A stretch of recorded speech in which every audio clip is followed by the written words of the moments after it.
hey, hey.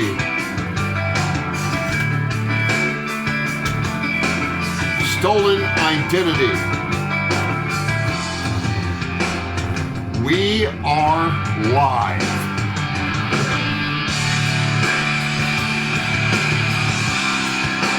Hello, hello, hello. Go tell everybody we are live.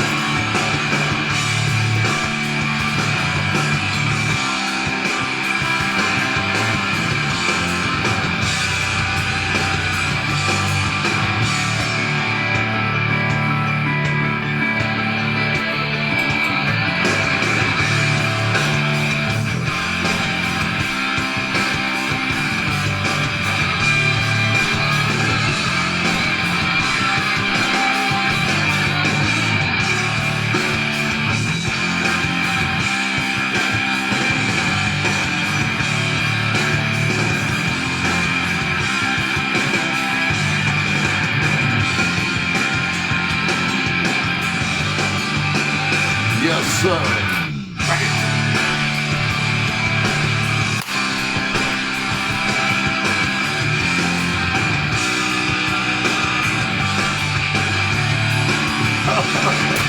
Hello, hello, hello. I am looking for Brother John.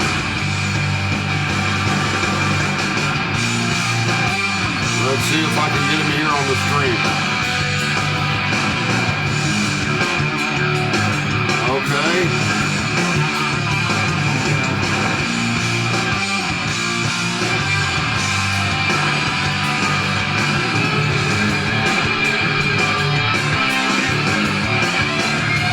Look who's here. There's my guy. Y'all, that's the real JFK Jr. and we alive. John.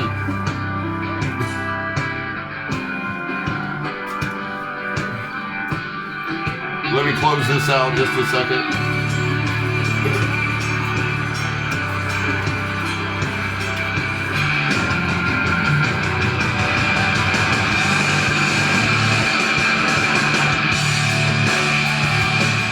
We are live, live, live.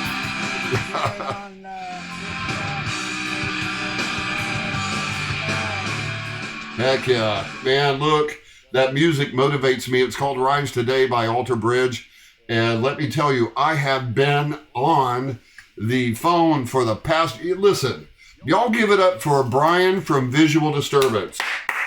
Let me tell you, Brian stayed on the phone with me for a good hour, and we're working out the kinks here, and now we're live. And I want you, if you haven't subscribed to Brian's YouTube channel or his Facebook channel, it's called Visual Disturbance. There we go. Got a little light going on here. All right. So Visual Disturbance, Brian from Visual Disturbance got on the phone this afternoon. He's got a program to do in 2 hours, and he coached me and walked me through all the bugs on this deal right here. And hey, did you guys see? Thanks for joining, Hilda, Carol. Everybody, Isaac, all you guys are joining, and I appreciate that because this is a landmark event for me because we finally got it done. I'm sorry about last night. Big John, how are you doing tonight? I am doing good. I actually had heart issues the past couple of days, so I just woke up. Oh, Lord. I went to bed a few hours ago. I said I want to be a little refreshed for when I get on with Bill, and I woke up, I went in and sat down next to Robin, and it was like 5 minutes till 6 o'clock your time. I was like, okay, I need some coffee. Well, maybe you don't need coffee if you're having heart problems, my brother.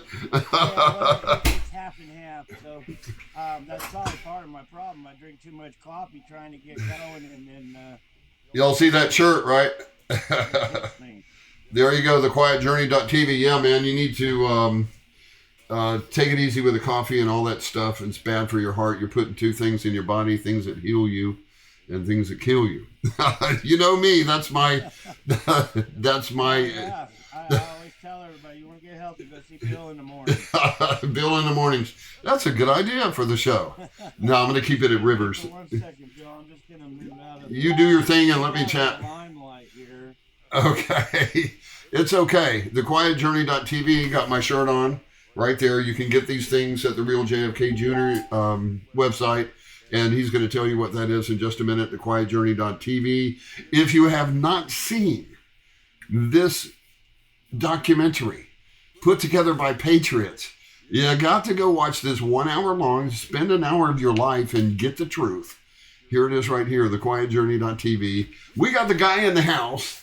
His name is JFK Jr., and he goes by the Witness Protection Program name. Unfortunately, they gave him many years ago, and we're going to talk about that here in a second. And we're going to wash all this garbage out. Listen. Okay, this guy's the real deal. Yeah. What do you think if I go live on Facebook too and try to? I think we're already live on Facebook. My brother. But that way I can get my. I just hit 36,000 followers, brother.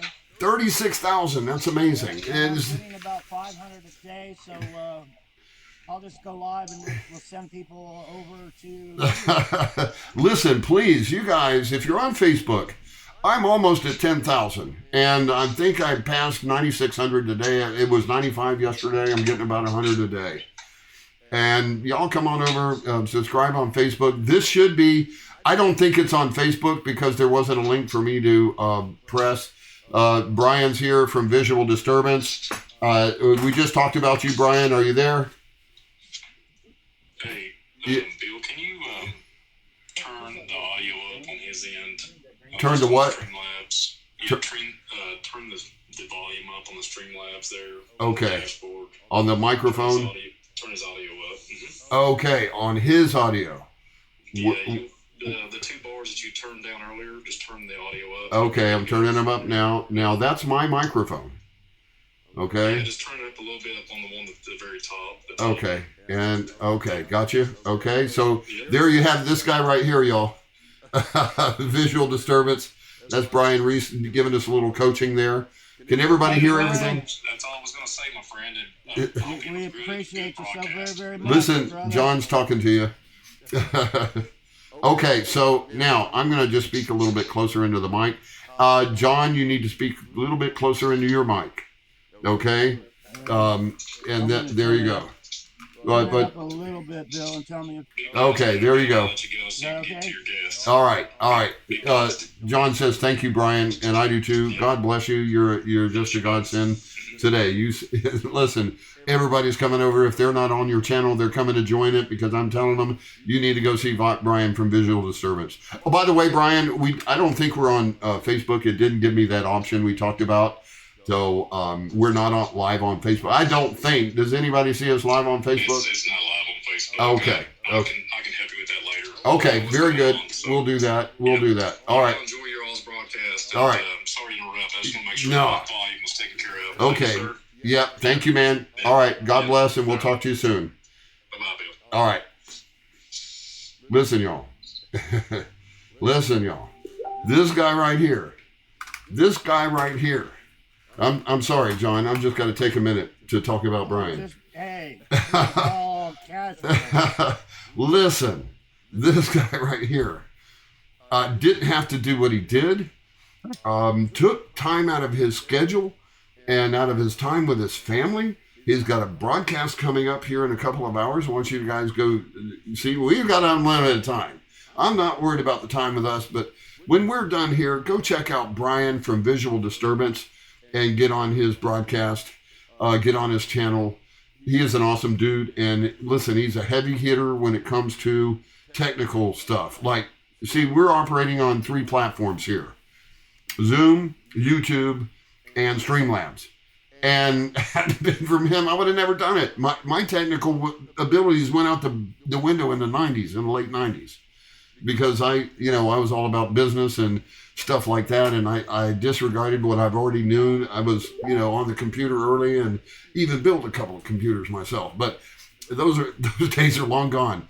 The industry and technology is just crazy, and he's on it. He's a good dude, and I just want to recommend him. You guys visual disturbance. Brian is just an awesome man. I appreciate you, Brian, so much.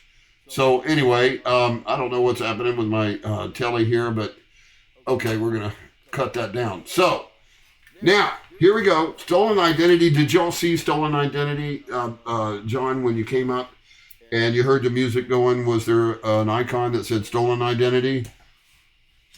No, I came on late. Okay. Anybody else notice that? Carol, I see Carol. Thank you for joining. Isaac's here. Everybody else, did you see this? Hilda, thank you for joining. Did you see the Stolen Night? Cuckoo label. Okay, yeah. So they're saying yeah, and that's cool because Brian helped me with that, and we're gonna get some good stuff going. I promise you that. I'm here late. Okay, that's fine. Okay, so if you don't know, Stolen Identity was co-author. It was a ghostwriter. John, what was their name? I forget. Yeah, that's right. Ashley Ghost wrote this book for John, and amazing story. If you haven't read this book called Stolen Identity, and that's the name of this podcast, and it will always be the name. Every time we have John on here, it's going to be Stolen Identity. And what do you mean Stolen Identity? Well, here's the deal. His identity was stolen. It was given to somebody else that you think is John F. Kennedy Jr. and it's not. His name is George Onassis. And he took on the look of a politician and the millionaire son look, while John had to take a back seat and go the other way. He went down a completely different road in life that the guy that stole his identity did. And that's why, you know, he was the most eligible bachelor in the world and all that stuff. And, you know, I hate it for you, John. I really do. Lead us into this Stolen Identity book and how it came about. And then we're going to get to the tough questions later. Yeah, all I right? just got a message. Somebody said my volume's down, brother. Yeah, so I don't know if you could turn it up on your end a little bit. Or... I've got it about as high as I can. Here, let me do something here and see if there's any way. Okay, let me go over here and look at audio. You guys just keep talking, and it'll be fine. We're gonna work this out. Just to let you people on Facebook know, go check me and Bill out on his channel. You're on YouTube and Facebook, right, Bill? Yeah, that's right. Yeah.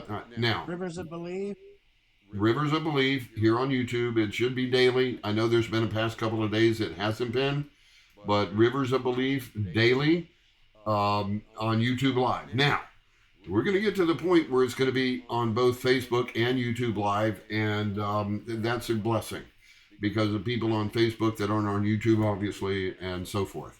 So yeah, we all need, all of us lions in the truth need to join each other.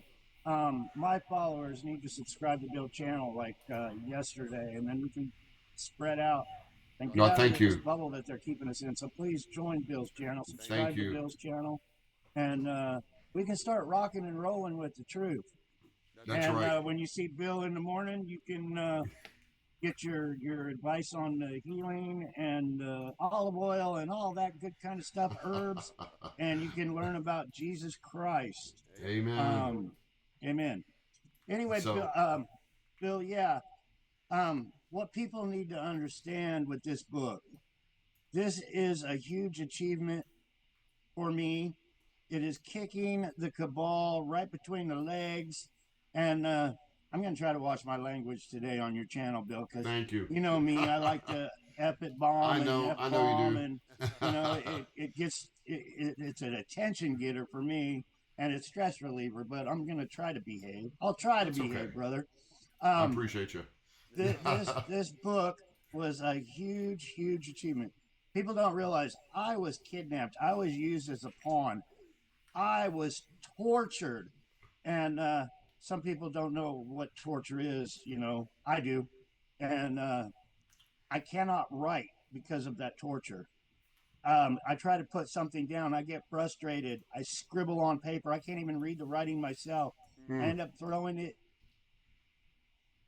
in the trash. I tried to write books for 20 years. I ended up putting my voice on tape so somebody else could translate that into a book to wake people up to what's really going on, what the son of a assassinated president had to go through. I couldn't do it.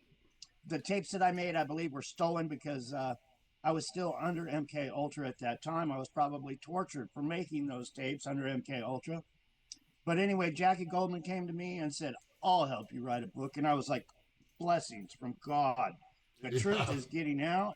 She'd help me. She'd help me do something I could not do myself. And with that said, I was locked in a bathroom. In that bathroom, there was some mascara. And I was just a young kid at this time. I tried scribbling, I'm John Kennedy Jr. Please help me. I was trying to get a note out. I believe it was to the postman. I was throwing it out the window. Well, they caught me. And they literally came in that bathroom and kicked the crap out of me.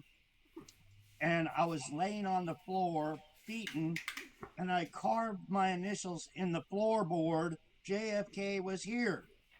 Just because I thought I was going to die. That was another day that I was talking to God saying, please keep me alive. Just keep me alive. And so anyway, this book right here is a huge achievement because they didn't want you to know what's in this book. They beat me and tortured me so you would not know what's in this book. I know how they operate. I was a part of them at one time, the Cabal. They were raising me.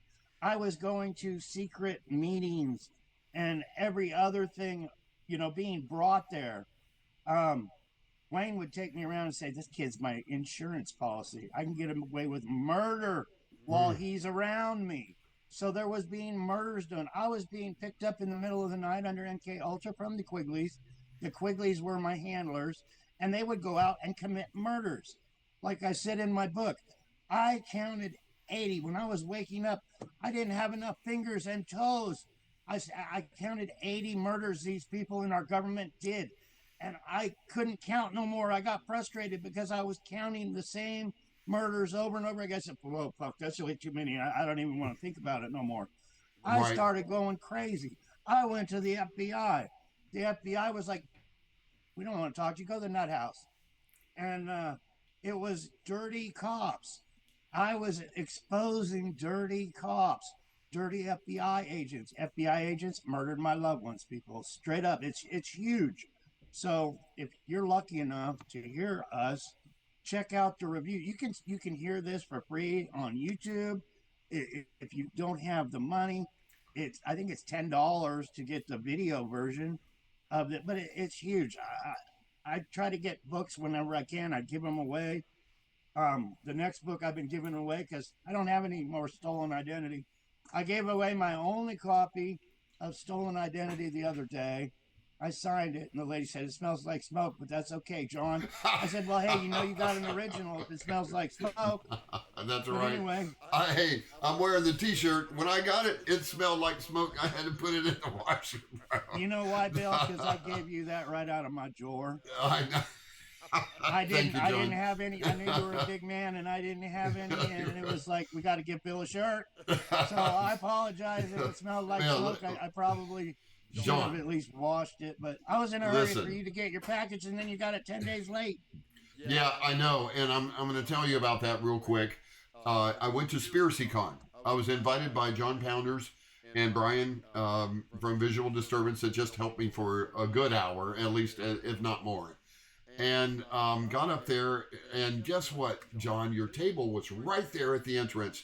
Walking through the door, they would have seen the big banner. By the way, that banner, you guys, is right here. I don't want to take it out, but I will. Just to show you real quick about, I wanted so bad to have this at Spiracy Con and all the stuff that goes with it, the quietjourney.tv bumper stickers. If you want one, send me a message. But there you go, the Quiet Journey poster right there. And I'm not going to unroll it, but y'all know what I'm talking about. And it would have been a magnificent thing because they sold out of everything there. It was such a great showing. John, listen, people kept asking to buy the books I had that you had signed. And they offered me, big bucks. And I said, oh no, I'm keeping them. Listen, your story is real. I believe it's Oh, hey, real. Bill. Next time, sell them and put some gas money in your car. Right. And I'll send you some more when I get them. Okay, bud. I sold a few stolen identity books, so it's the first of the month. I'm going to try to buy some more with the money that I received from getting that book. I'm serious. I've been manifesting about a church here in Bullhead City, healing center, a little office where we can get a couple secretaries and start getting the truth out. So I pray all the time that happens. We'll just have to see. I'll leave it in God's hands. Second book, Historian's Tale, by Mary Maxwell. Mary Maxwell's an awesome, bossy lady, but she's awesome. I love her. She's always calling me up saying, John, you need to do this. John, you need to do that. And I know, but I'm tired. I need a nap, and I need to go wash my motorcycle. And my truck's got bird poop all over it. There's a lot of things I need to do. And then these people say, you need to go to this event, and you need to go to. I wish you could have come. Everybody wanted to meet you. Yep. Listen, the good thing about this book, John, is I like this right here, the calendar, the series of events, the itinerary, if you will, of his life, the timeline.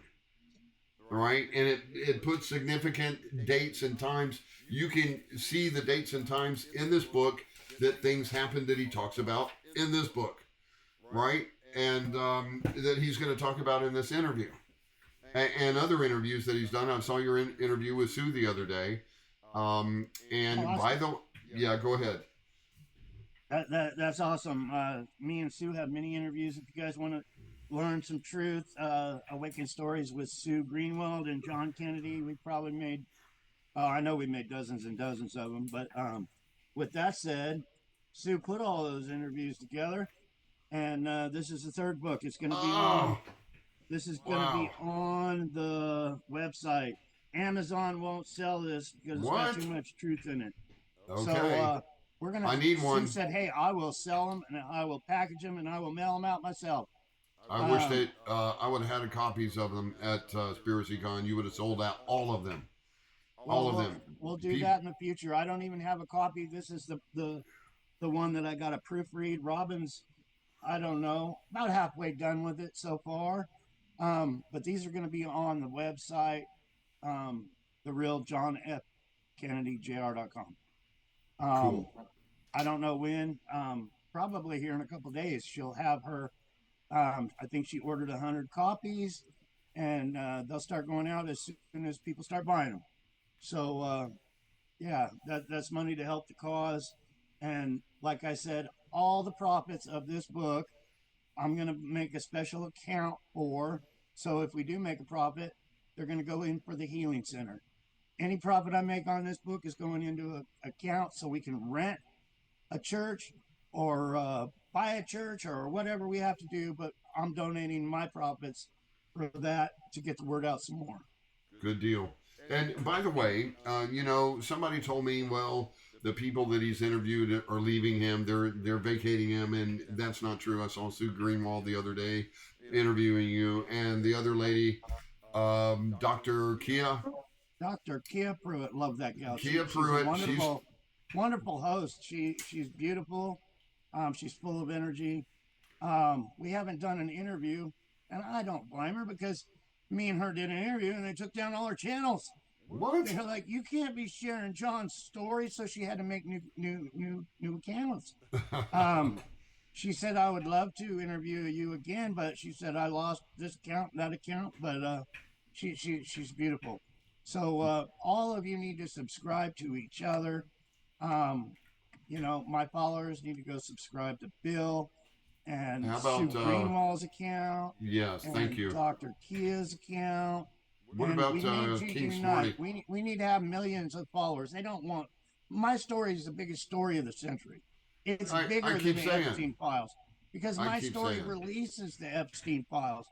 The JFK Files that you all thought Donald Trump released to you, no, it's all bullshit.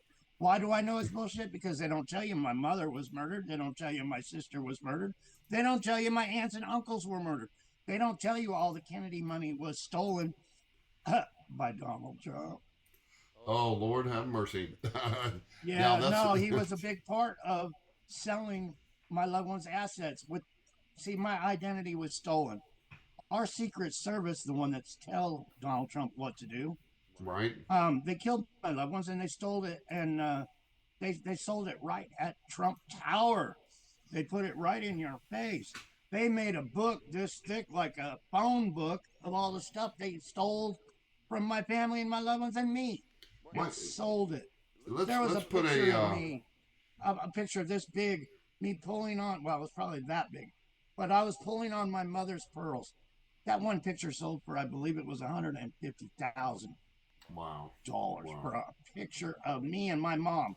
I wanted that picture so bad. I really did. I wanted to hang that in my house for the rest of my life. And somebody that had $150,000 while I'm kicking rocks down the road poor purchased it. Now, because of the situation, and I'm sure all you guys know, I'm just going to briefly rehash. When his dad was assassinated, John stayed with his mom a little while, but he was shuttled off to witness protection to the Quigleys. But you went to the Hells Angels first, right? No, it was all in between. See, the Quigleys were my handlers. Okay. That was my home base. Okay. They would come and get me and take me to places like the Hells Angels, take me to places like Vietnam, take me places like to Onassis Island. They were in the middle of a switching me between me and the John that you all knew, the fake Onassis. They were working this out. They knew we couldn't be at two places at the same time, so the pictures of me and him are very rare. That was while they were doing the switch. I Now, see. maybe there's some good agents, maybe there's some bad agents. I don't know the whole story, but there was many attempts on my life, and yeah, it was crazy. But I was at So, the Quigleys, and like I said, they were my handlers. So if they wanted to do a murder, they would just come get me at the Quigleys. If they wanted me to meet Ronald Reagan, they would come get me at the Quigleys and take me to Ronald Reagan's funeral. They would, before that, they would take me in the White House, and I would eat jelly beans off of Ronald Reagan's desk. They all thought or knew I was the family. I mowed Jimmy Carter's grass. They do things so the memories stick in your head. Like, right. there's a mower, kid. Go mow that grass. And by the way, that's your relative, Jimmy Carter. They do things like that. It's so precise.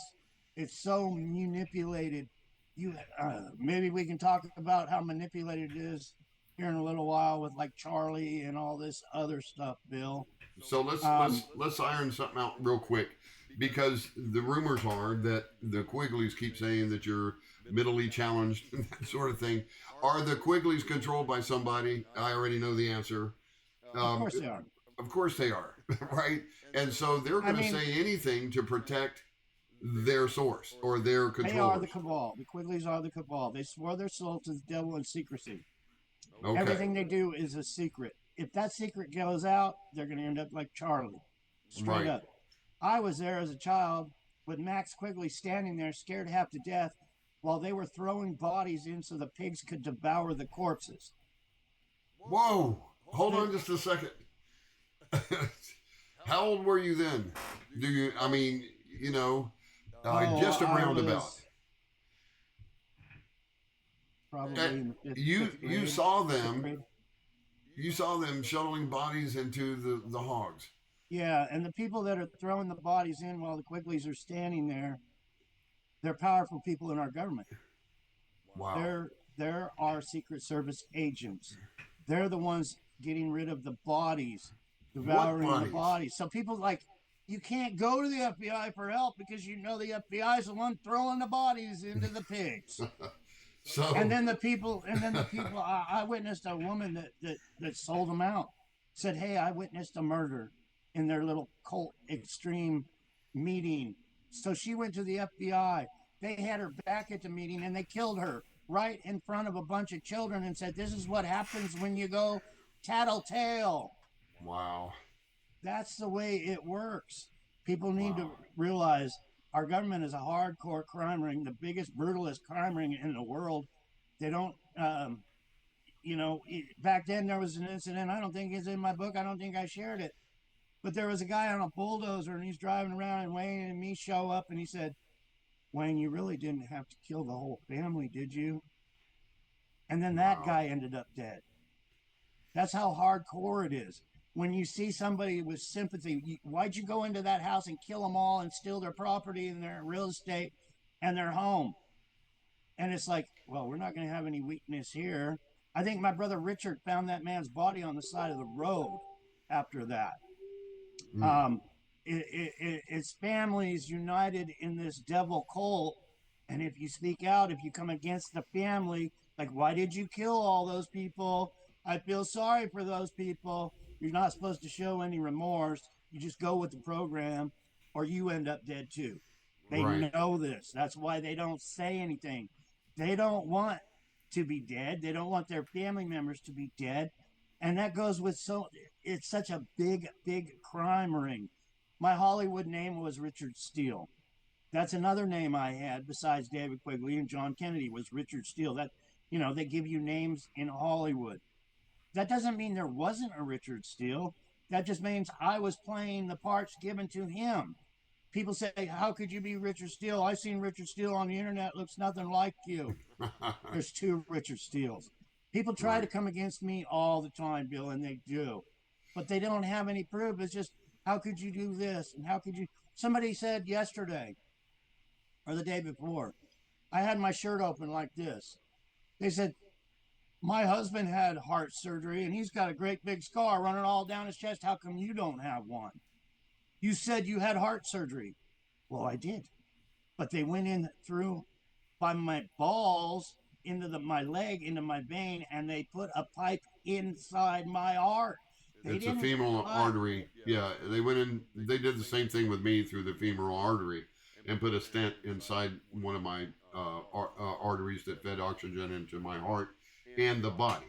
So I had 100% blockage. That was 3 years ago, and I'm thank God for the emergency team because they got it in there. I was We were having praying for you, severe. brother. Yeah, I was having severe chest pains. Oh no, I'm not talking about recently. This has been 3 years ago. That was a real heart attack. 3 years ago. The one that I experienced recently, I thought I was having a heart attack, wasn't it? They said, you have a strong heart. You're not having a heart attack. But I was going, really? I thought I was. But they wheeled me out in the hallway and just left me there, whereas before they jerked out those, wires off my chest immediately when they put them on and started getting the readings. They jerked them off and shuttled me out. And they did that thing just like they did with you. It's a procedure. It's not really open heart surgery. It's called stent, and they put it in through your femoral artery through your groin. I had the same thing, and I was black and blue and swelled up and crazy. Right? So, is that what happened Actually, with my you? heart was blowing blood out the side of it. My heart blew out. Wow. And I went to the hospital and they looked at me like, why are you even here? And it's like, because I feel like I'm dying. My son had mental issues, so he kept going to the hospital over and over and over again, saying, I'm having a heart attack. They're trying to. But anyway, so when I went there, I don't go to the hospital. I hate hospitals. They basically did what you said. They put me in the hallway in a chair. They took all my vital signs, everything. The nurse said, we're going to Thank release you, you, Kelly. but you got a bad heart. And Wow. so they gave me some medicine. I took the medicine for a week. A week after that, I went back to the hospital. I said, I'm dying. I'm worse off now than I was. I'm going to die. So they didn't And split your chest open with a knife. They went through the femoral artery, and Kelly just said it's called a catheterization.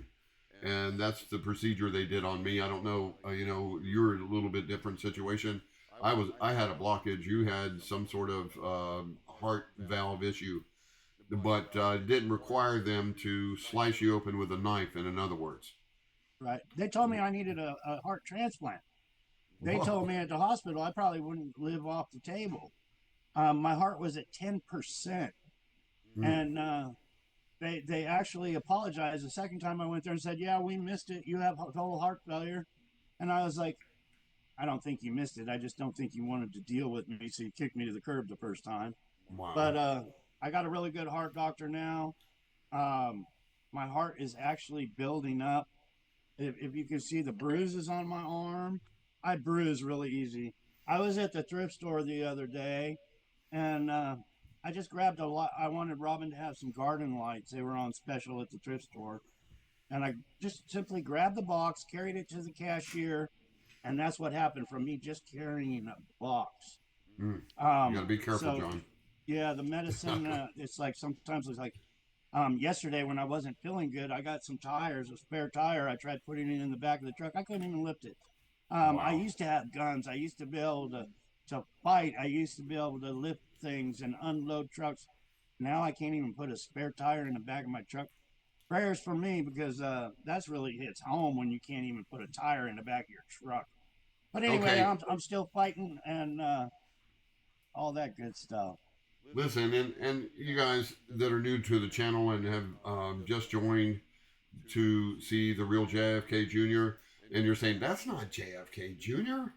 He doesn't have the black slick back hair and the debonair looks of a millionaire. And there's a reason for that. He's not George Onassis. And that's the guy's name. And that's what the Navy SEAL diver said on the video, if y'all recall. And one of these days, I'll have the ability to put the video up and watch it right here on the screen so we can evaluate things. But that was George Onassis. He's the product of Aristotle Onassis, by the way, which you saw him die right before your eyes, John. Is that not correct? And then the famous opera singer, Marie Callas. And the thing about it is, after the death of his dad, then his mom gets involved with Aristotle, and you have a stepbrother, and what's his name? George. Is that right? Yeah. So your body double was also your half brother. Right. Right, or stepbrother. I believe, Stepbrother. you know, the Secret Service are so powerful. They're the ones, they already had the plans to steal Aristotle's billions of dollars. They were going after the billionaires. They went after my family. So these people, I don't know if my mother was under MK Ultra. Probably so, being she was the first lady, because they love the cabal and the secret background government love controlling people like they controlled me my whole life. But there was times my mother didn't even know who I was, let alone who she was. They kept her drugged. They kept me drugged. Yeah. They gave me hormone pill. They gave me, yeah. They love control, and their whole thing is control. You know, we got Jackie Kennedy in our pocket. We've already murdered the loved ones. We're murdering her loved ones. Let's control her. Let's get her to marry this billionaire. Means we got her in the spotlight, and then that'll help us steal his billions also. Because, you know, that's marriage is godly, but the devil uses marriage just like that, because you can get married and kill the billionaire you married, and all that money goes to you now. No, and you watched him bleed out, didn't you? Aristotle. You watched him bleed out. No, actually, I was in the middle of the desert, and a bunch of kids basically said they were making a movie, but I believe it was a Hollywood, the kids, young kids in Hollywood that axed him up, beat him to death. They probably all took turns, so the cabal could make them, movie stars. Oh, That's is that how it what? works. They get a murder on these Hollywood people. They film them murdering somebody. So yeah, Ellen DeGeneres maybe sitting there with an axe hitting Aristotle in the head, and next thing Wow. you know, she's got her own talk show. And I mean, yeah, that's it's not funny really, but I mean, this is a situation that happened many years ago. I mean, yeah, that's terrible. You saw that. You saw him in a puddle. You saw your sister, Caroline. That's no. not Caroline. They had me run over the scenario with my sister to kill my sister. Yeah, that's at the beginning of the book here. Our government handed me a broken golf club. You know, the end of that golf club was, I see it right now in my mind, and I went crazy. But Hmm. yeah, they told me I had to go stab my dead sister with a golf club they put in my hand, or they were going to kill my mother Jackie that was in the car. Hmm. So I walked over to my sister. I was in emotionally a wreck, looking at my sister. Listen, y'all, Crying, listen. I could not do it. So I figured I had to kill that man that put that golf club in my head. So when I jumped in the car, he had a gun on my mother. I jumped over my mother. I jumped over the gun and I scratched that man right in the face. I was trying to rip his head off. It was that emotional for me. So if you go back to 1975 and see any Secret Service agents in any photos with claw marks on his face, that was because of John Kennedy Jr. was freaking out. Right. So what happened there? I mean, did he obviously didn't kill your mom then? No, they killed my mom after that, shortly after that, though. Okay, so you're about 15 years old when that happened. Right. Right. And so what happened in that car then after you jumped over the seat? Did he get out? I mean, did he beat you or what did he do? I don't remember. You blacked out? Okay. I don't remember. All I remember is going crazy, but How old was your... maybe the beating that I took was so severe. Yeah. I don't know, but I don't remember. Okay. Was there more than one handler there or just at Oh that yeah, time? they were all involved in the cover up. There was other agents there, doing this, doing that. Okay. It's a, they're very organized. They're big. Yeah. So let's see. I mean, it made to make it look like they're the good guys or they're the bad guys. I was thinking about a story before we came on, Bill, and I was under MK Ultra, but I was in Boston, and there was a crime boss there, and he had a crew of murderers, and I think there was 6 or 7 of them standing around the mob boss. The mob boss gave the orders for me to be killed. Kill this guy. Well, guess what? They all worked for Wayne. And I was thinking about Charlie's incident because I was in a room full of gangsters, mobsters, hitmen, whatever you want to call it. And the guy wanted me dead. The boss of them wanted me dead. So as soon as he said, kill this kid, they all put their weapons on him. They were all ready to kill him over me.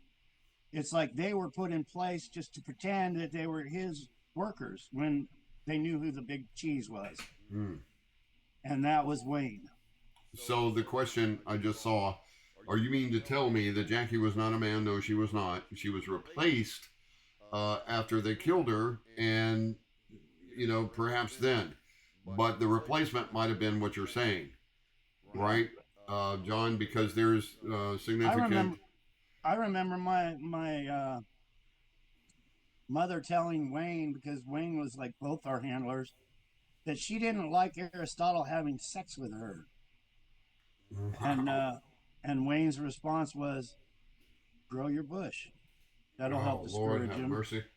Lord have mercy. Because Aristotle Onassis, he could get women, he was a billionaire. He was lovers with Maria Callas at the time. Right. I remember my mom, Jackie, wasn't around, and I was on the yacht, and Maria was there with Aristotle, and they sent me to my room. Where my mother was at that, we all have handlers, but anyways, crazy at the spot. And I forgot what we were talking about, Bill. We're talking about Jackie and the replacement as a man. Oh, yeah. I can guarantee you my mother didn't have nothing swinging down there. We're talking about the replacement. If you really want to see, there's actually nude pictures of my mother on Aristotle Onassis' island, skirt post, or whatever you call it.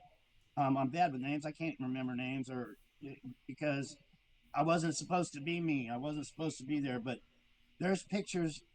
There's a basically a lagoon, like Gilligan's Island type lagoon there on the island Aristotle owned.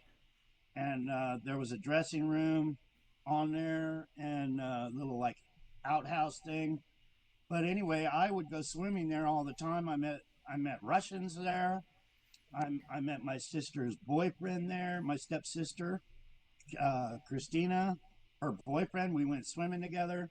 But what I would do is I would dive down into that lagoon and I would look for pottery from the time of the Egyptians and the Greeks, and I would bring little fragments back that I found swimming, and I would bring them there to my mother. My mother was a nudist, so I guarantee you my mother didn't have no pecker people. Now, We're talking about the replacement. I mean, she was murdered Yeah, when you were in 1975 when you were 15, and the replacement. I mean, there are so close in appearance, except you get right down to the intimate features of the face and the body, and you'll see that some of those features are not womanly. And we're talking about the replacement. No disrespect for you and your mom. I don't believe she was a man. I believe the replacement could have been, and that's just my thoughts. But that was a question. If she was a man, I wouldn't be here. I'm talking about the replacement, John, not your mom, right? That's what I mentioned to somebody the other day. They said, yeah, I ended up deleting them off my channel because I'm not going to take no shit on my channel saying my mom was a dude. I And I'm understand. still here, and I'm her son. That's kind of obvious, and we understand that. I was talking about when they replaced her. After you saw her body in 75, did they made you go look at your mom's body, correct? Oh, yeah. And so after that, all of a sudden, here's Jackie again. She's back, but it's a replacement. And they do that all the time. They do it today. They do it in politics. They do it in corporations. They do it. Everybody that's a VIP and a bigwig has a clone or a replacement or a body double. Everybody. Now, I just saw something about DJT having 12 clones. That post the other day, 12 different clones for DJT. I don't know. I knew there were 6, but I didn't know there were 12. And, so that's highly possible that they're replacing people with the opposite sex. In fact, when they sell their soul in Hollywood and in the music scene, that's one of the rituals that you say change your sex, right? They tried to get me to be gay. They told me I'm not going to be anybody if I don't turn gay and blah blah blah. Yeah, it's huge. They want you to be transgender. They want you to be gay, lesbian, or whatever. They push the narrative. You people on Facebook, me and Bill Mezzer are live on Rivers of Belief on YouTube. So if you want to kick on over there, you'll actually see me and Bill talking and not just my ugly mug in the camera.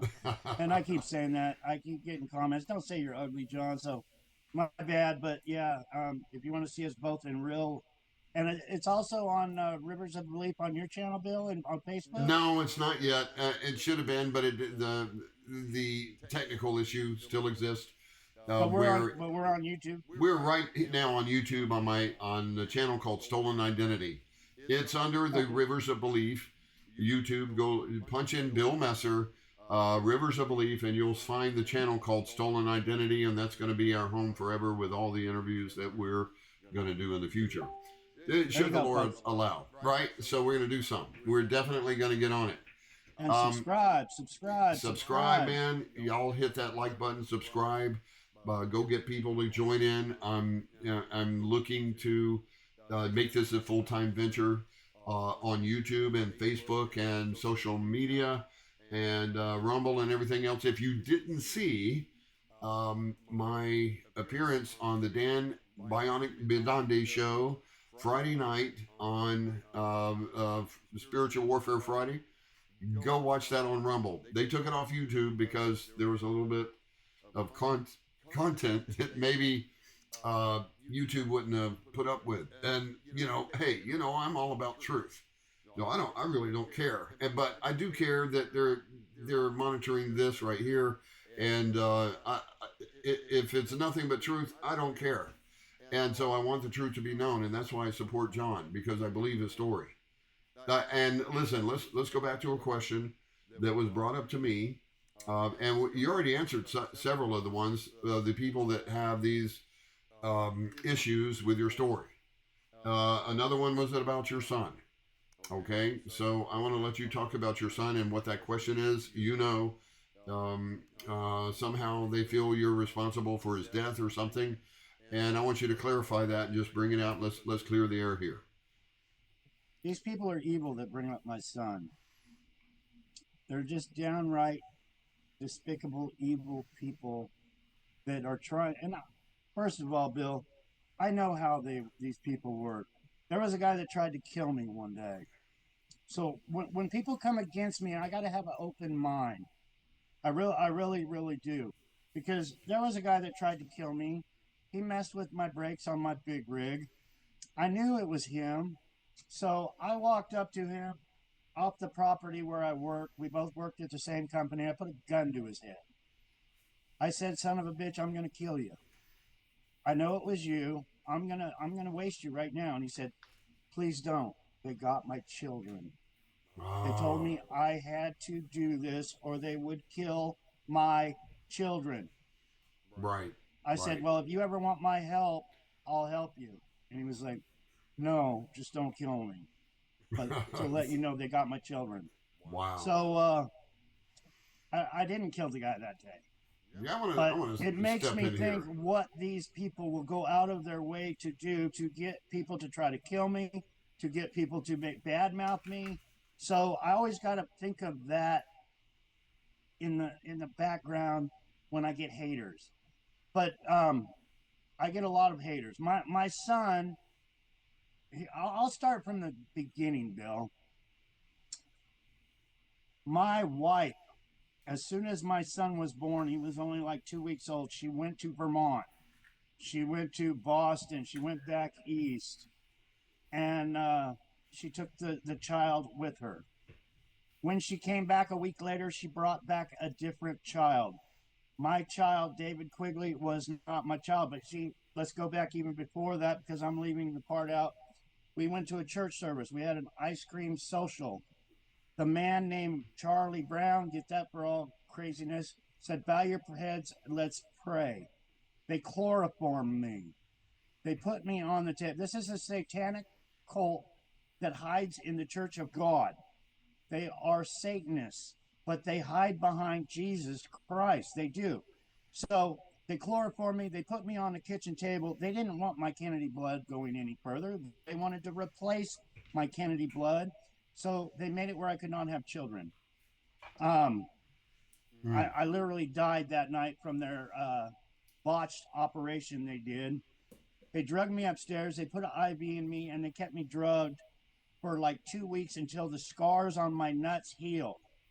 They did you a vasectomy. Yeah, they unwilling vasectomy.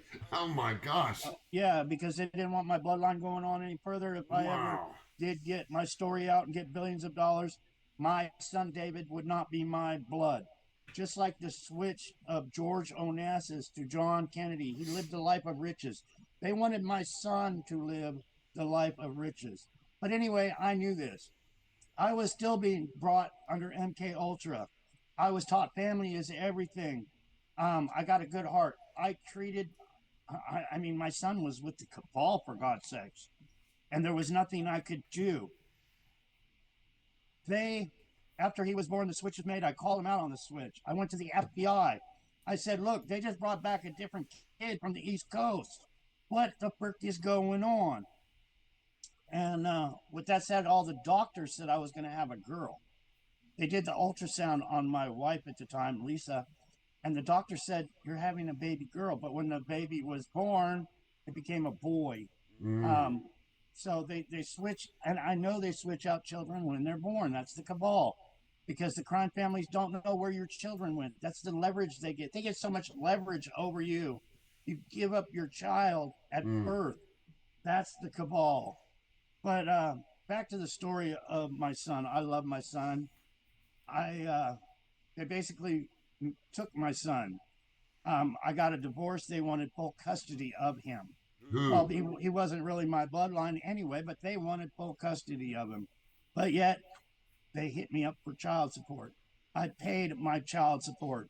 You know, California is one of the harshest states. They're like, "If you don't pay up this time, we're going to take your driver's license from you." But anyway, I paid up my child support. And Robin, give me that picture of my son, please. So anyway, I was paying my child support every month. I was worried about the kid. I knew he was living with the Cabal. I knew they were probably having him commit murders.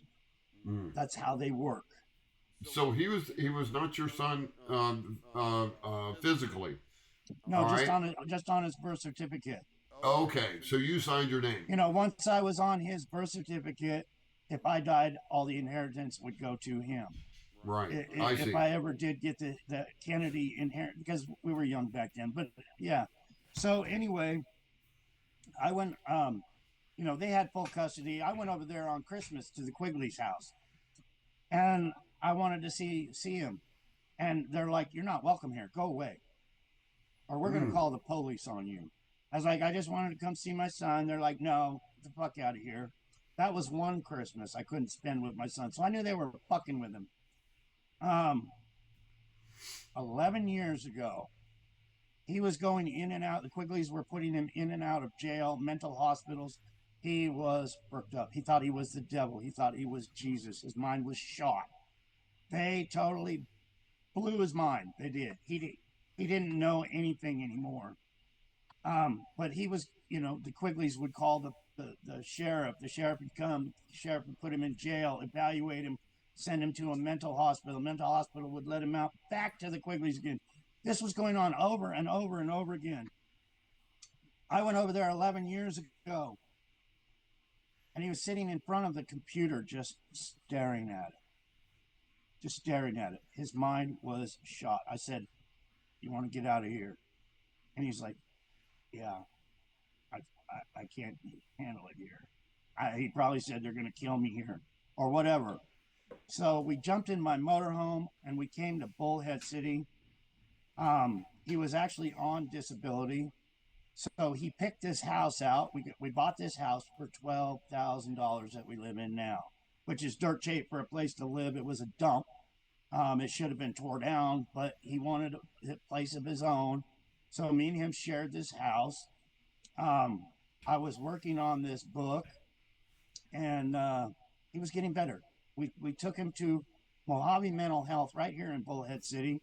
I would drive him there twice a week sometimes so he could get his help, see the doctors.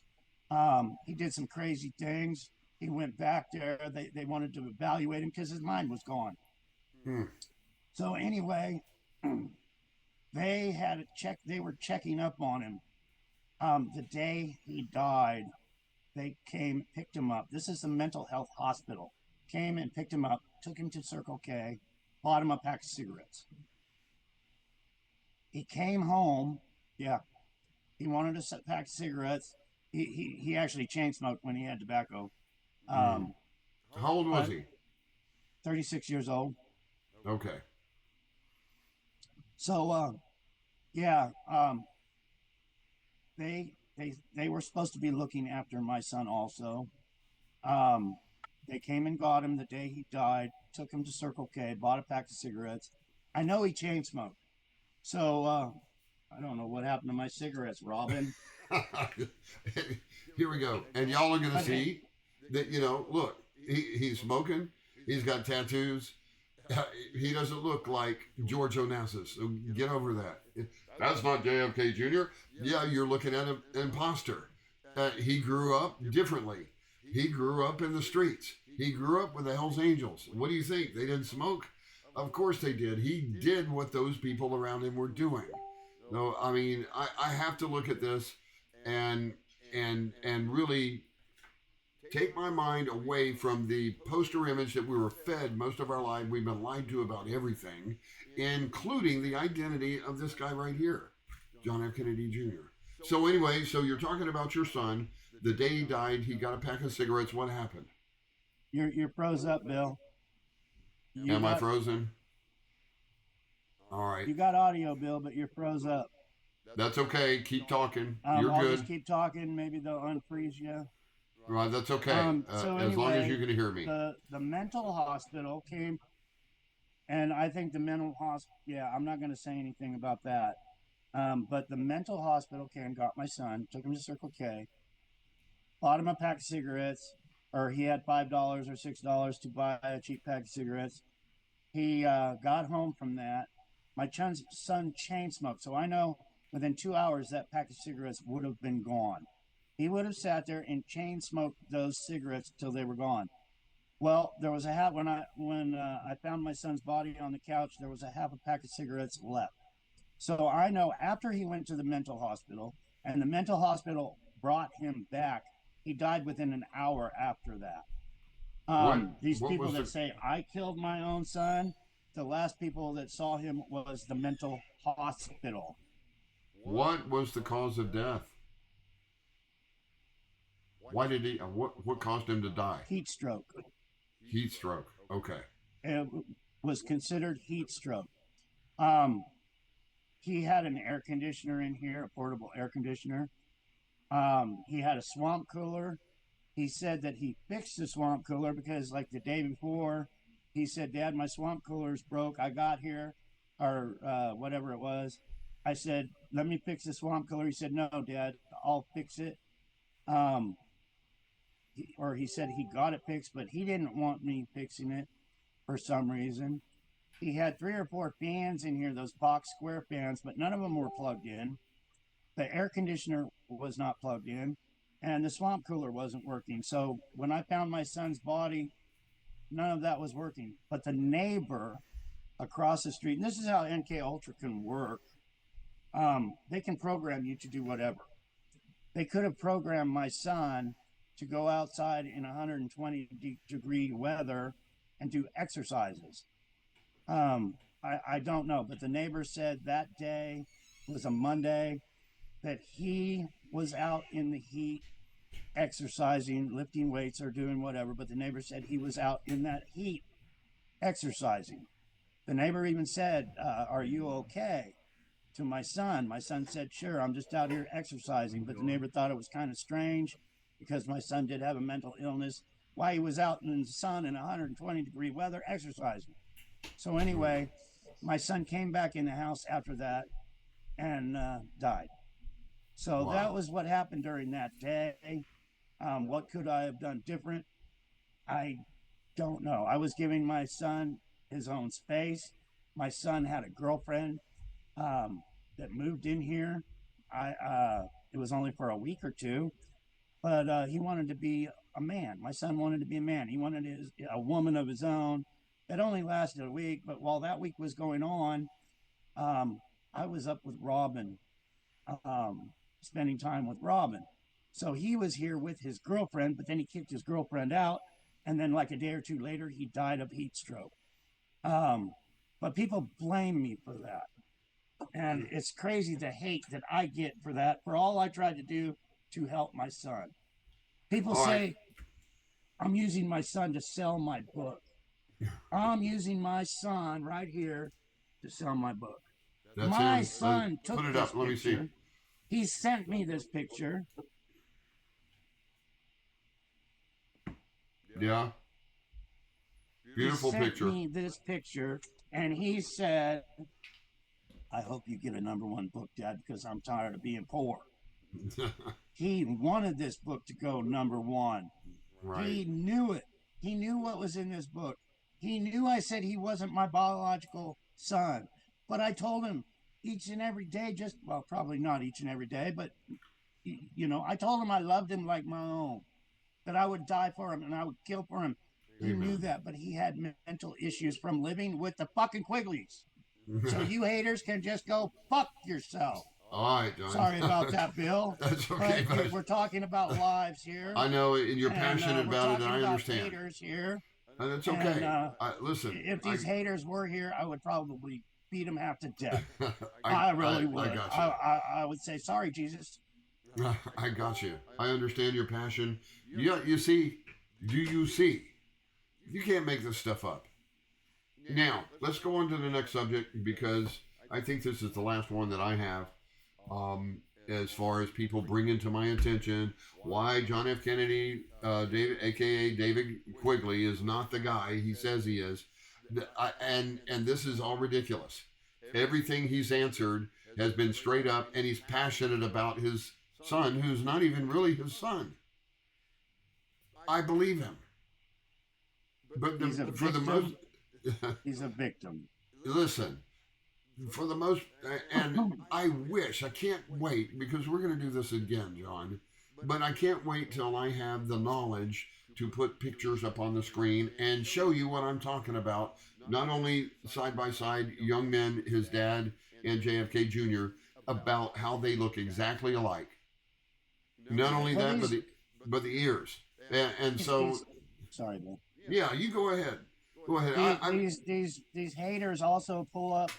They put my personal information on their Facebook with my personal phone number. These are people that said they support me. So now I'm getting crank calls. I'm getting so much calls. I'll probably have to change my freaking number because I like my peace and quiet. I don't like to be hindered from all these. And I'm sure that's by design, John. Now listen, Yeah. I'll tell you something else. Here's what's the kicker to this, and this is probably more truth in it than you know. Because his story is getting out, because John just passed 36,000 followers on Facebook, because people are doing interviews with him and getting this story out, the cabal, the people who are in charge, are shaking in their boots. All right, so they're influencing these things that unfortunately people grab a hold of and they'll get it and run. Well, did you know? Did you know? Yeah. I got wound up, Bill. I need to stand up and walk around for a second. You do. Let me talk for a minute and tell come them back. about Jesus Christ, brother. Everybody that if you haven't subscribed to my channel, every day I do a 3-pronged morning show called The Rivers of Belief. You'll see it in the background. That's our Lord and Savior Jesus Christ reaching down into the waves to bring you out of your mess. And y'all need to pray for John. And pray for him. He needs prayer. But it's a 3-pronged morning show, normally by 10 a.m., if not earlier. And we talk about the feed trough. And the feed trough is my Facebook feed on steroids because I go over, wish I had the ability, the knowledge to understand how to put these videos up on the screen, and I will very soon. Remember, Isaac and everybody else who's been following me for a while, I've told you it's coming, and we're here. We're here on YouTube. I'd say it's coming, and it's coming. I'm going to have the knowledge and the ability to put these things on the screen. And so I will be able to show you side-by-side pictures of John and his dad and so forth. Anyway, the feed trough, we talk about the events that are happening in the world and things that I've posted on my feed that I feel people need to be aware of. And a lot of it's health-related. Some of it's healing-related. Some of it is related to the day's events. And you're gonna enjoy it because we get to hear these videos and really talk about them. And it's an interesting show, and I've got some plans in the future. Might even have a sidekick here in a minute. So that's coming. Actually had a call today from a lady who wants to incorporate the Rivers of Belief and all my subject matter onto her TV network. And I said, sure, I'd love to do that. I think Dan Bedondi has it, John Pounders and David Carrico have it, and Brian Reese from Visual Disturbance. All are on this lady's TV network, which is wonderful. I can't wait. I can't wait to check it out and make sure. Anyway, it's a 3-pronged show. We talk about the feed trough, the day's events. We talk about health and healing and what God gave us. And that's a very important part of the show. But the main thing is the daily devotional. It's called the Ambassador's Walk. It used to call Faith to Faith devotional, but I am writing my own daily devotional as we go through the Rivers of Belief each day. And you'll see it. Today, it was about the spiritual battles that we're in. It's called It's a Spiritual Battle. And so you'll see that these devotionals will help you draw closer to God with a walk of a devotional that we read the Bible. And I encourage everybody to get into their Bibles. It's how you get stronger spiritually. Okay? So if you haven't joined me for the Rivers of Belief Live, I invite you to, and just come on back. Tomorrow morning by 10 a.m. we'll be on. And you just stop in. If you want me to notify you, I don't know if the bell's on there or not. I don't know how to do all that yet, but we're getting there. All right, so back to John. He's back with us now. John, I've got one more thing. I chilled out a little bit. Okay, you okay? Another 10 minutes. Did you go get a kiss? Yeah, I did. I got a big hug from Robin. There you go, Robin. Thank you. I appreciate that, Robin. And it's okay. It's okay. I understand your passion. I feel it for you too, brother. Now And listen, we're once again, Bill, everybody on Facebook that's joining me now, I am actually with Bill Mezzer on YouTube. I'm sure we'll share it on Facebook as well. But see Bill Mezzer, Rivers of Belief on YouTube there. And I believe it's called Stolen Identity. So if you click on Rivers of yes, Belief, then click on Stolen Identity, and you can join us there. And please subscribe to Bill's channel. He is faithful with the Rivers of Belief every morning. So check him out, people. yeah. So are you live on your phone with Facebook right now? Yeah. Oh, okay. So you guys on Facebook, I don't know how many viewers you got right now on Facebook, but hey, you guys head on over and join my Facebook too. Follow me, friend me, whatever you want to do. I can't handle many more friends. I'm almost at the limit, I think. And y'all come on over They'll and follow you, Bill, and then you'll get followers. Follow me, and let's get it up to 10,000. I'm trying to catch up with John here. Okay, so we're going to take a break just a second from the serious stuff, and I'm going to give you a little heads up about plans. Okay, so I had planned to do this before, and y'all know I've had this vehicle problem for a long time. And it's been holding me back. I've never had anything in my life. I've never been held back so much the past 2 or 3 years of my life than here. And finally, after 8 weeks, I get my Yukon back. All right. I had planned on getting it back for Spiracy Con, and we were going to go on a journey then because I had a little money saved up for it. But the Yukon took all that. And I have to work a little bit more to pay this shop off because of this Yukon. And it was terribly damaged on the interior of the engine. I bought a lemon. I'm sorry, I did. And I put my faith, hope, and trust in a friend that I thought would lead me in the right direction. And unfortunately, it just happened. We were both fooled. Anyway, so future plans. I'm going to be on a journey. And every place that John has mentioned in these books, except outside the country. I'm not going to Vietnam, John. I'm sorry. I'm just not going to do it. But I mean, I wouldn't mind. My dad was in Nam. He died from cancer due to the exposure to Agent Orange, by the way, in 2014. Sorry to hear that, brother. Yeah, he was a good man, a hard man, but he was a good man. And he came to the Lord before he died. He was an atheist. And he pledged his life to Jesus Christ about a month before he passed. And it was a terrible death. Cancer takes your life. It's not a death sentence. You'll hear me talk about it on the Rivers of Belief. Anyway, so I've got plans to go every place that John has mentioned in these books, and we're going to do a live. And we're going to talk about him. And he's going to put me in touch with people that I can talk to and do live streams with, and I'll be including John in on. It's going to be a journey, and it's being called the Journey for John.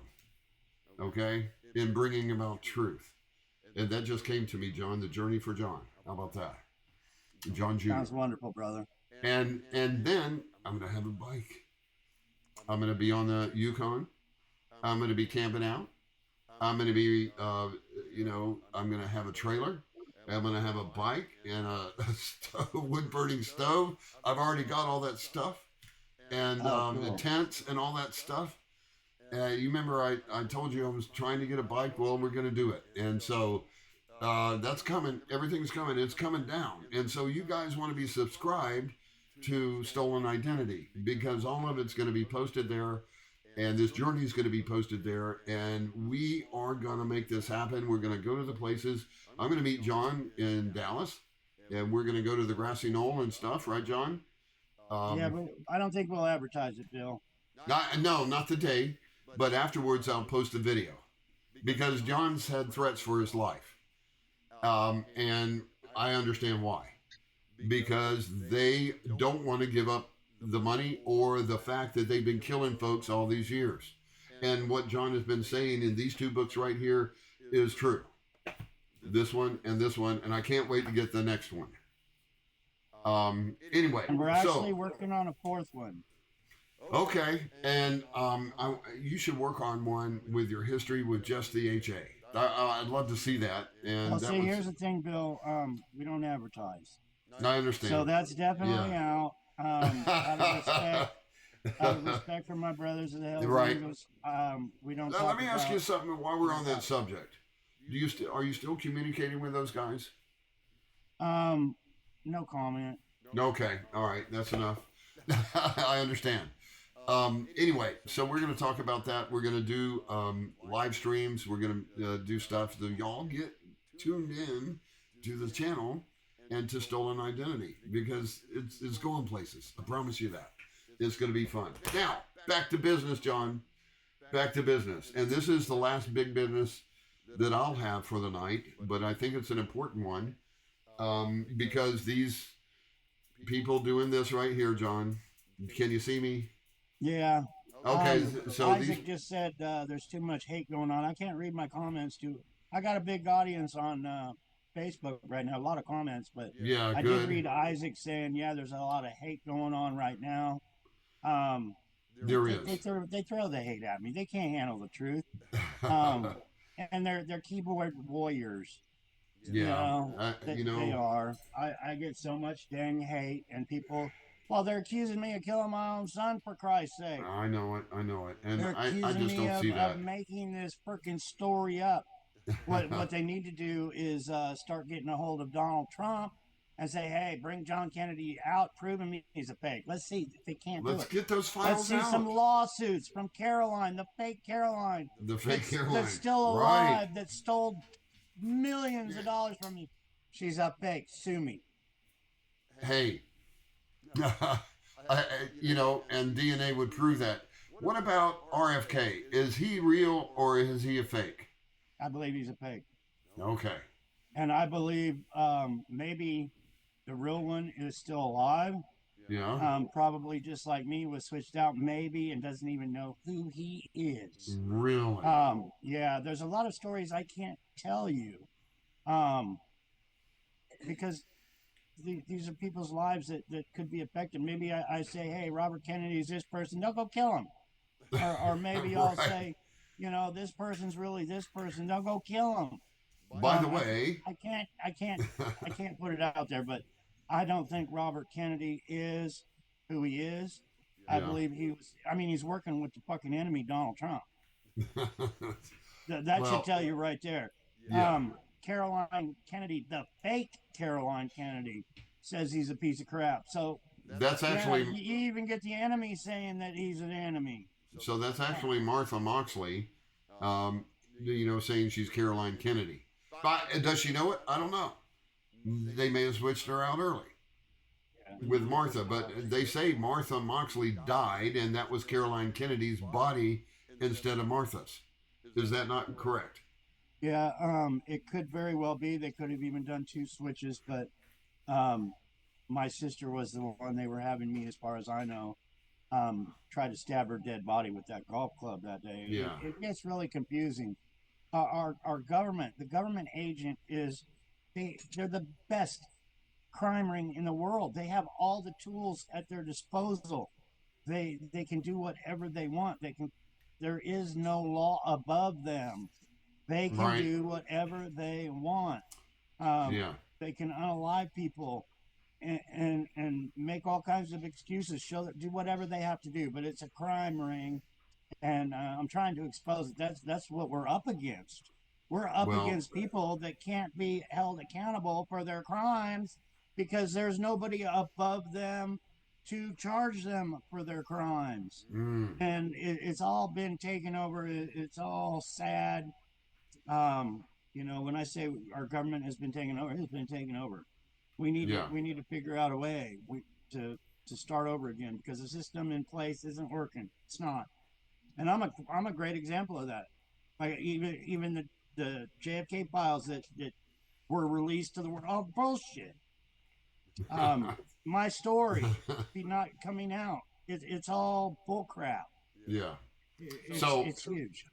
all right. So let's get to the last order of business here for me, and we can go on with this however you want. It doesn't matter. All right. So we discussed this. I've discussed this with several people that think it's an issue. There was a recording going around from the place where the DNA is examined, and let me just paint the picture here. Okay, so John, in search of trying to get his name back, ran across some place that had his father's DNA for sale. what a thing to have for sale, right? That's 60 years ago, y'all. You're 64, John, right? All right. Now, let me just paint it.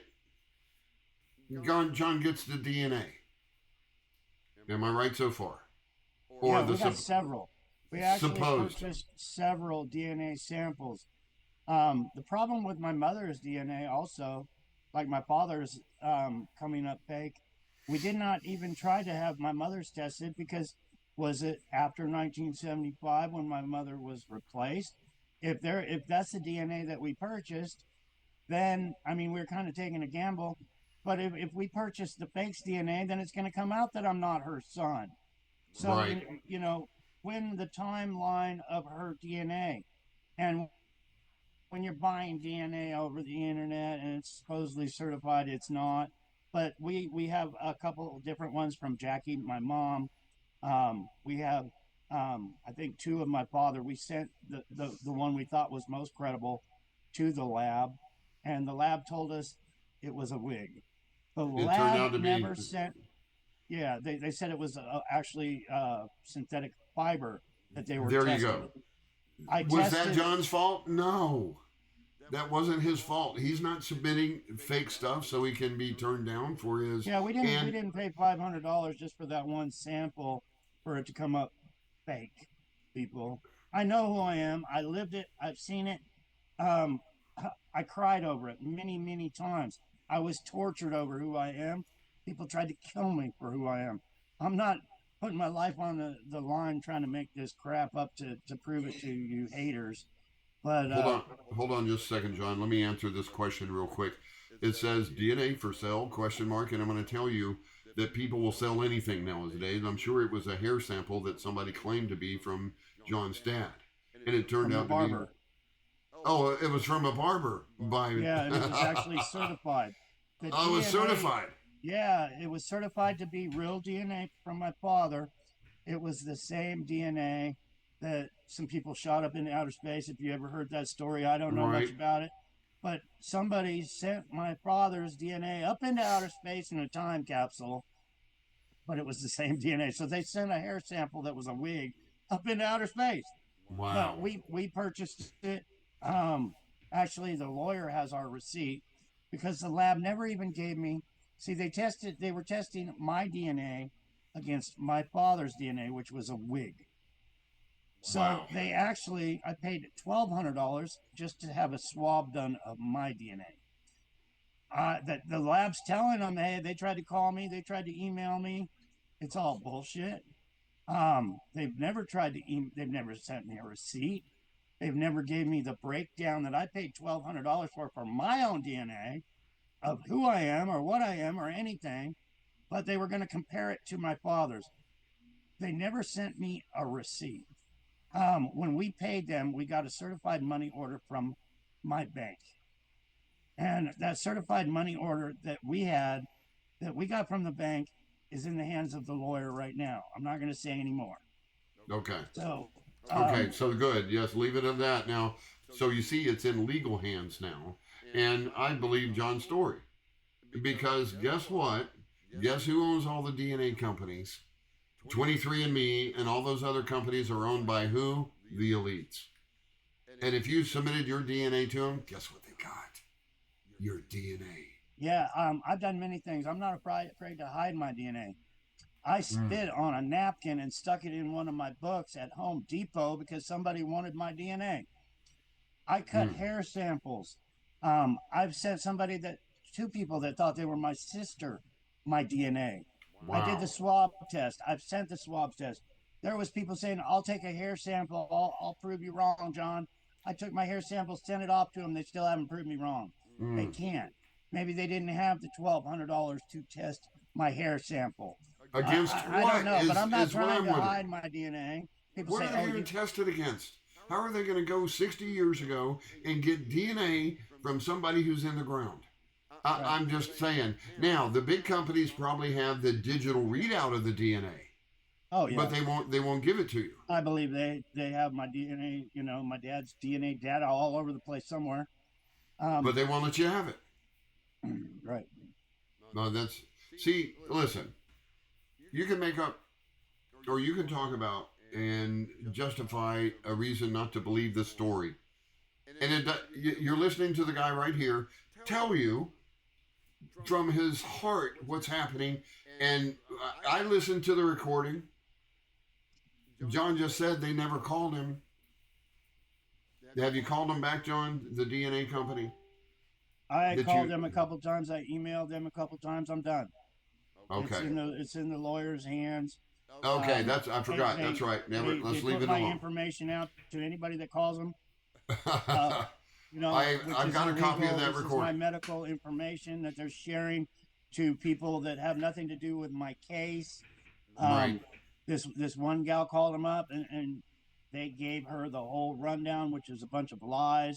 They gave her my home phone number, and I believe one of the phone numbers he was rambling off wasn't even mine. Mm. But yeah, when a medical lab is going to be giving the public private information, something ain't right there. Not that Wow. I give a shit because I was doing it to put it out in the world, but things like giving my personal home phone number out, that's pretty fucking wrong. Yeah. When I gave my personal phone number to this person in the first place, it's because I cared about them. They were sharing my story. I was happy they were sharing my story. I would have invited them for dinner. I would have took my shirt off if they showed up and said, "John, I'm cold. I would have gave them my shirt. I would have went and got them a shirt or whatever off my back. However, but they decided to stab me in the back instead. That Mm. person called me after talking to the lab, and they called me and they're like, "Well, the lab said this and the lab said that," and I said, "Well, the lab's lying." I said, "Who do you believe, the lab or me?" And this woman said, "I believe the lab." Well, I basically said, "Sorry, Bill, fuck off," and hung up the phone. You know, Okay. I've got a it, question for you. Somebody's asking you a question here on my end. It says, "Are you related to Maria Shriver?" yeah, Shriver. yeah. No. I met with her years ago, and I think she's paid off her body double or something. Okay. So did you say yes? Actually, I gave Arnold Schwarzenegger a black eye at one time. You know, he tried kicking my ass after I reached across the table and punched him in the face. But Arnold, not Arnold. yeah, I gave Arnold a black freaking eye. No way. Yeah, and I know you're religious and you don't like to share this, but basically, I was sitting across from Arnold on the set of one of his movies with Sylvester Stallone, and we were sitting there, and Arnold put his tongue on the side of his mouth, like went like that, Yeah. and he said, "What did he say?" Oh, he said, "Your mother's sucking my." Oh Lord. Yeah. Leave it at that. So I reached out as soon as he said that. I didn't know if he was trying to talk about Dorothy Quigley or Jackie, but when he said that, I didn't hesitate. I jumped over the table I and would have slugged him. too. I I would slugged have him too. I in would have the lost eye. it. That's how I these don't people blame you. operate. That's how these people. It's all a crime ring. It's all, you know. He was probably told to say that, but he still deserved a black eye for it. Um, After that, he started kicking my butt, Mm. which, you know, he's a lot uh, beefier than I was at the time. But actually, Sylvester Stallone pulled him off of me. Um, Really? yeah, they were Is- working on a movie together. But you're I knew dropping. everyone in Hollywood. I was being brought around, Mm. and I was going to say I've seen I've you're seen some dropping crazy some shit. big names here. You're dropping some big names here. Can these people that you're talking about, can we get them to talk about you? Is what I'm wondering. Well, you know, they swear the oath to the devil and the secret society. It's a death sentence, Yeah, you're and right. these people are worth more dead than alive. Right. They Yeah. they really are. They get to the point where they build them up in the music industry. They build them up in Hollywood. You know, like Elvis, Prince. Um,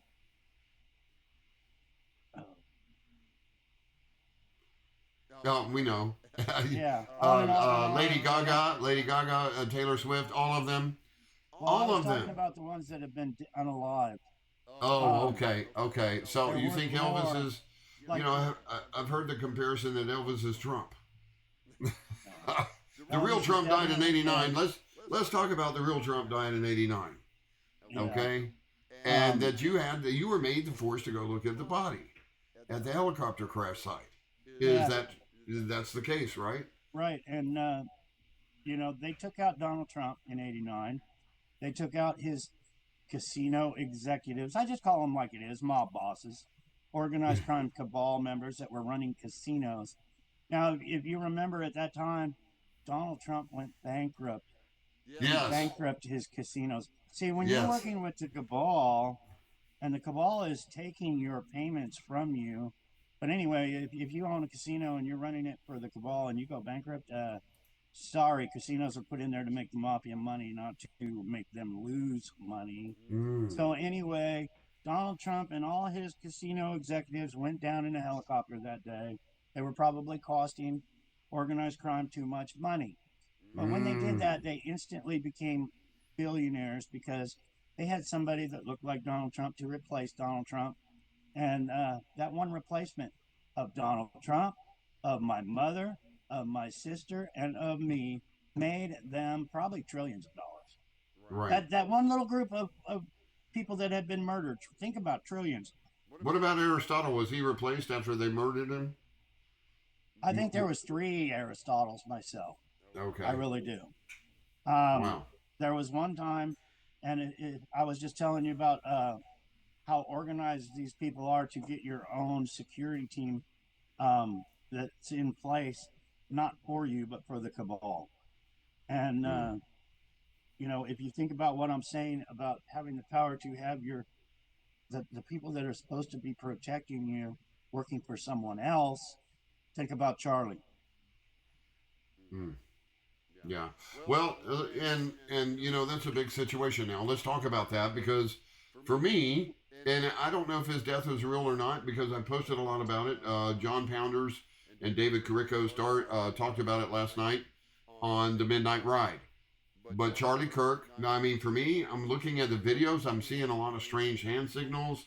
I'm seeing the guy in the blue shirt pointing something out from under his arm. And I placed that video on my feed, on the feed trough. Okay? I've got a lot of people threatening me. Take the video down and this, that, and the other. Screw it. All right? I mean, so here's the thing. Why, number one, if he's dead, why did they kill him in the first place?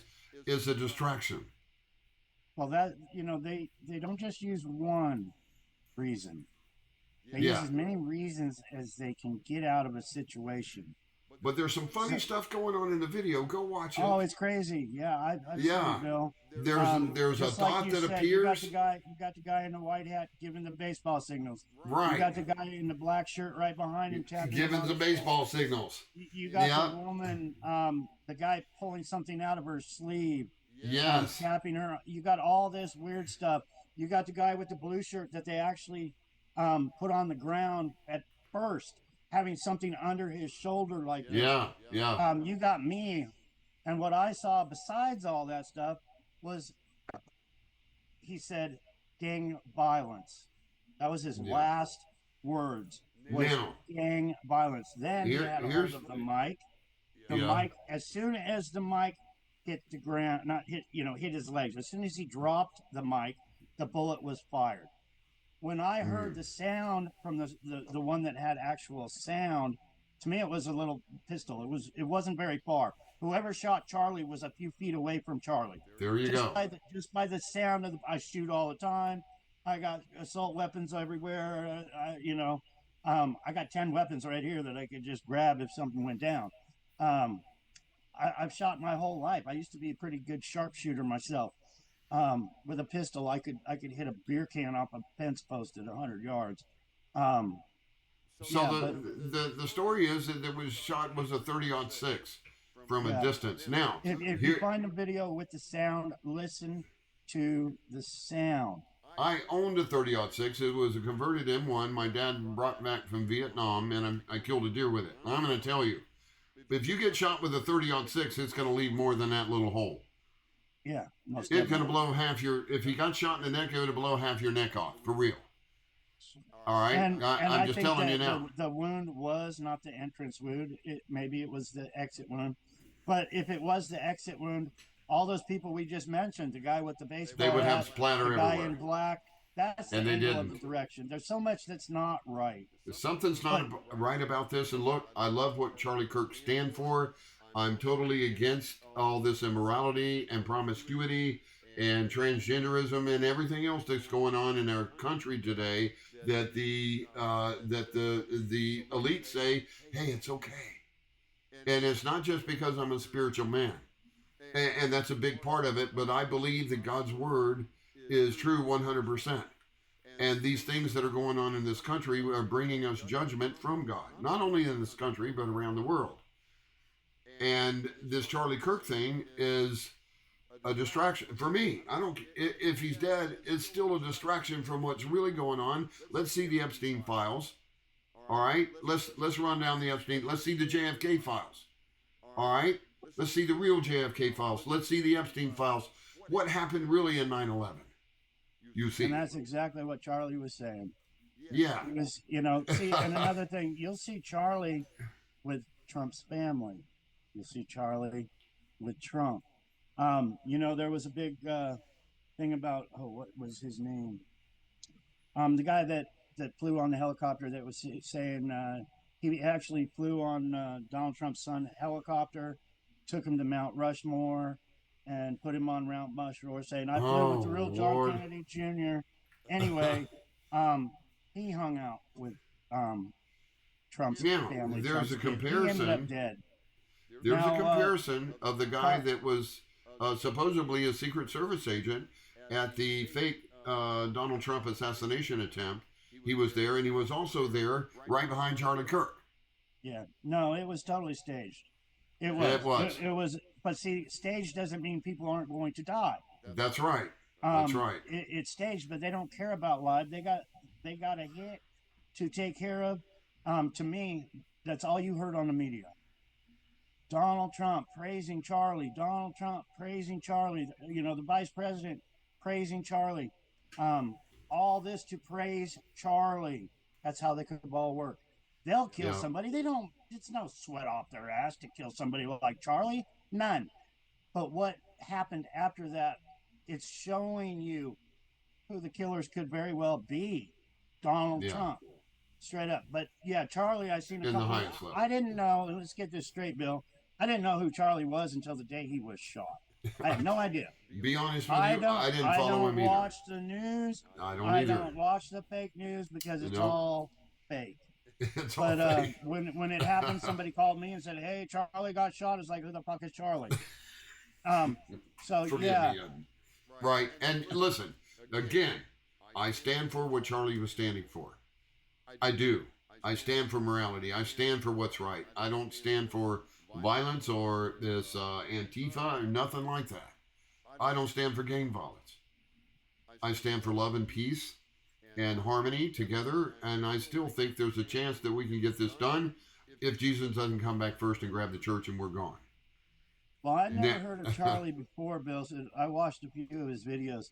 So you might want to watch a few of his videos before you say you totally stand with him, because I know you're a Christian man, and he had a lot of hate spin about colored people, and then he tried to say he didn't. But anyway, I saw a video where he said he something like he would not fly with a black pilot, things like that. Yeah. Okay, so I'm not hip. Yeah. I'm not hip to all that. I am hip to that quietjourney.tv shirt. Thank you again. But yeah, I've never heard of the man, so I'm still learning. But I do know he's probably dead. I was trying to figure it out. I didn't watch the news. All the videos I seen were on Facebook while I'm trying to share.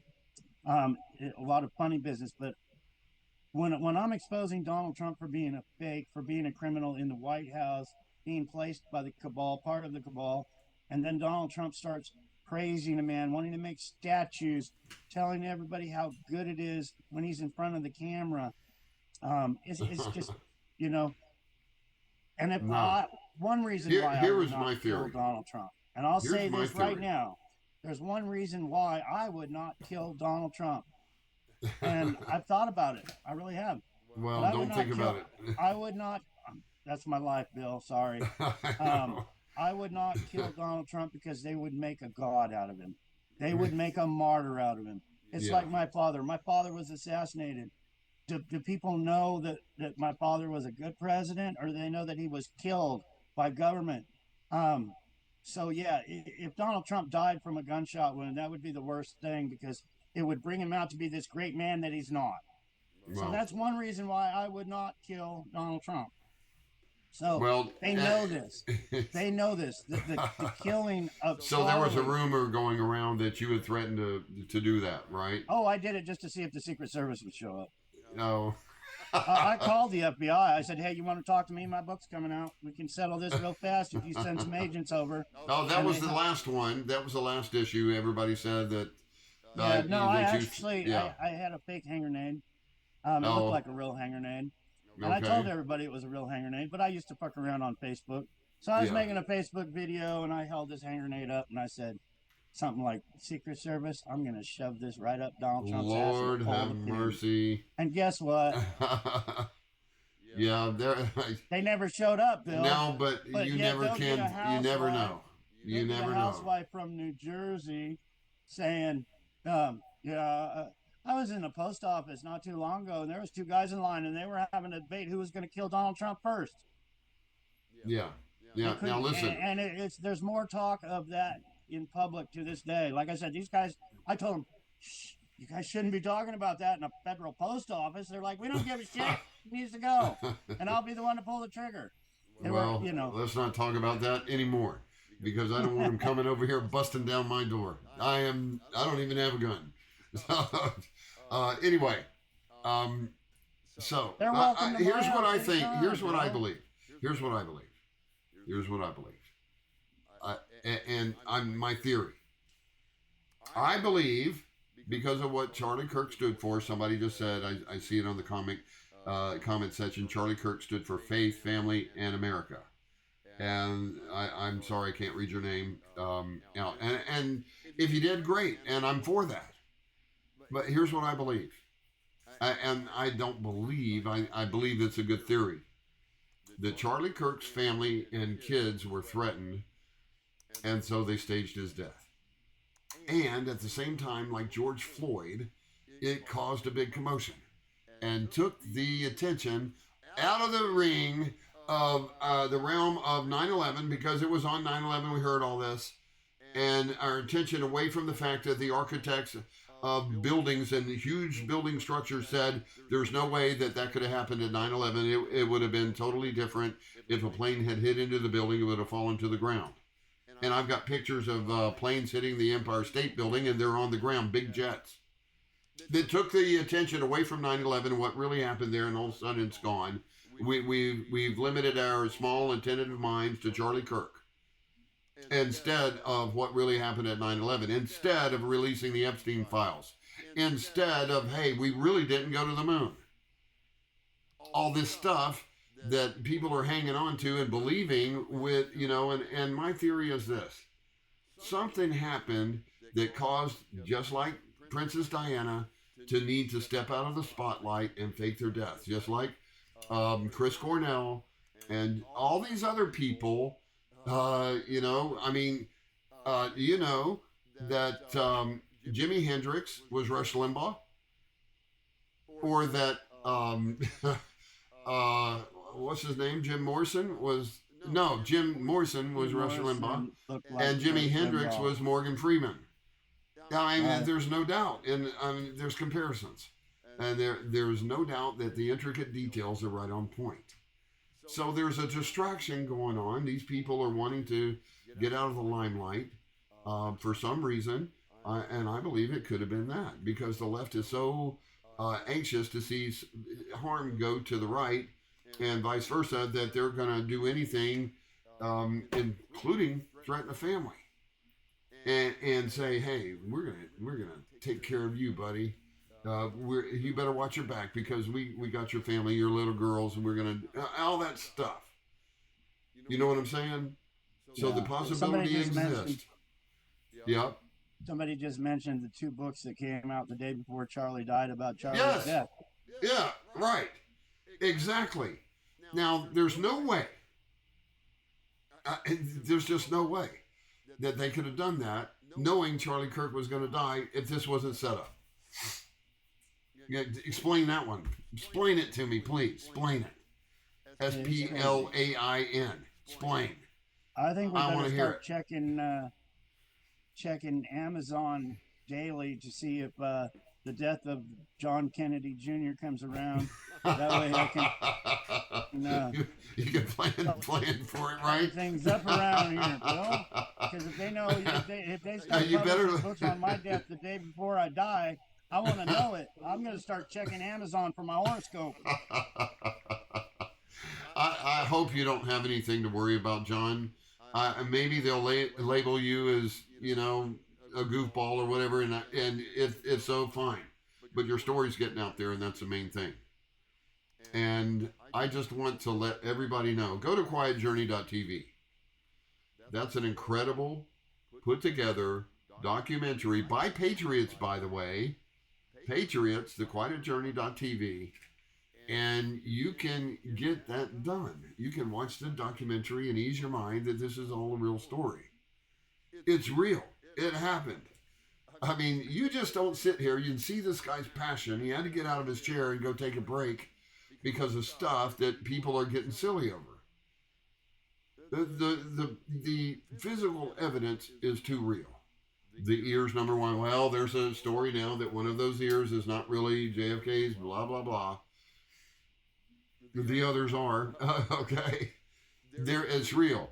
The ears are better than fingerprints, according to forensics, that work in the field. Then go ahead. A lot of these haters think I owe them something. They do. They make comments all the time. Well, you owe us your DNA. Well, I've tried that. I don't owe anybody anything. I'm sharing my story in hopes to wake people up to what's really going on, the criminals that are actually running things, the people that are stealing from you. They've already stole from me. The power that they take away from you as Americans. I've said over and over, the United States of America has been taken over by criminal organization. John Kennedy Jr., me, don't owe you shit. I don't owe you nothing. I'm here out of the kindness of my heart, and I get hate over and over and over again. I'm putting my life on the line to help you people, and I get hate over it. Straight up, I can't, I don't owe nobody nothing. I appreciate everybody's support because my story affects everybody.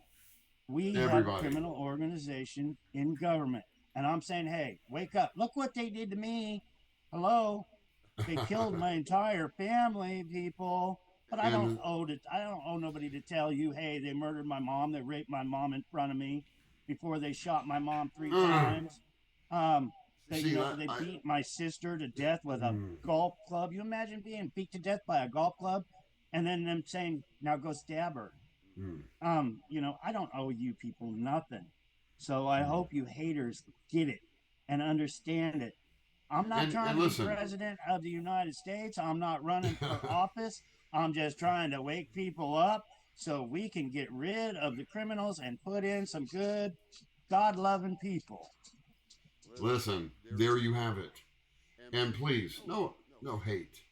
If you disagree, bring the question, and he'll answer it. I'll help because this is important. Help Bob out, please. Sorry, Bill. No, you're all right. You're all right. I've come to love this brother. It just from his story and understanding, hey, listen, I've had a rough life. And people that know me, especially, distant, they hold me at a distance because I do have a background. I was a drug addict. I was not a nice guy. I did things that were unspeakable and I'm ashamed and embarrassed about. And I thought I had a rough life. This man has had a rough life. Mine doesn't even compare. I did time. Yeah, that's something that I don't usually talk about. But yeah, my life was pretty rough. And when I read the story, when I interviewed John now this is the 5th or 6th time, maybe more. He used to pop on my morning show on Facebook all the time. And, I'm nobody. And he, out of the kindness of his heart, would come over and say, "Good morning, Bill. How you doing?" Because until Facebook kicked me off. Yeah, right. And then they wouldn't let us come on live together because we're all about truth. And now I just sit back and watch. When you're on your newsfeed, you're on your own newsfeed. You can scroll down and I'll see Bill preaching, but I don't sign in because once I sign in and try to comment, they try to come put me to somewhere else. Or if I try to share it, they take me to the moon. Yeah. When we get together, John, things happen because I'm not afraid to talk about it. I'm not afraid to broach the subject of truth and even the nasty parts of it. And even the people, the stuff that people are saying wrong. And I'm sorry, you guys, I still believe. I believe this guy right here. There he is right there. I believe this guy. And I'm a spirit-filled man. And you know what? I don't know John. I never met the man. And God put me in his life. And he said, I preach every day. God changed my life. He delivered me from drug addiction in one day. One day. And I dedicated the rest of my life to him. I said, "Please, Lord, take it. I can't handle it anymore." And so, through John's cousin, by the way, Penny, and I'll say her name, she doesn't care, McCarthy, her second cousin, which she has her dramatic testimony on her own, and she just posted it on her feed. Go look at it. I actually helped her facilitate that recording and broke it up for her so she could actually put it on her Facebook, and she's got it there now with her picture. She's doing well, and we're going to do an interview with Penny. And then I know 2 more Kennedys. How is this happening? It's all a God thing.